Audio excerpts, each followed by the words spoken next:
Am I the a-hole for pretending not to recognize my parents when they tried to reconnect? I was raised mostly by my uncle and aunt. My older sister developed a serious illness when I was 6, and my parents decided that they couldn't care for both of us, I guess. So they kind of unceremoniously dumped me at my grandparents', and my uncle took me in. Like, didn't even explain to me what was going on, just, you're going to go visit Gran for a while, and never picked me back up. My grandparents and uncle explained it later, and they were pretty livid at my parents.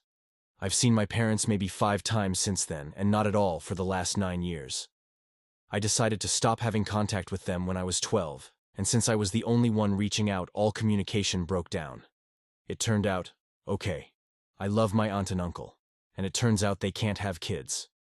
So they've always said I'm their miracle kid. I was just misrouted by the stork at first.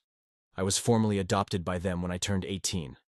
I wish it had been earlier, but there were some red tape things that would have made that really expensive and difficult. I'm 21 now. My sister passed away between Thanksgiving and Christmas, and I made a trip back from school for the funeral. But I stayed in the back and left before my bio parents could talk to me. They called my uncle to try to talk to me, but I said I didn't want to, so he told them that I wasn't available at the moment.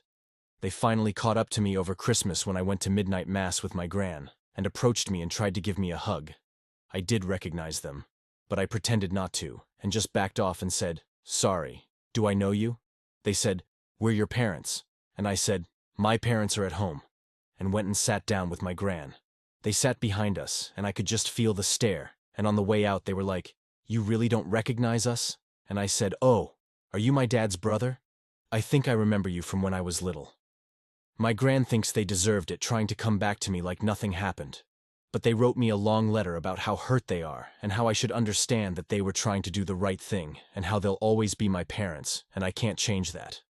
Other family members think I was too harsh as they're grieving, but I don't think they should get a pass just because they remembered me now that my sister is gone.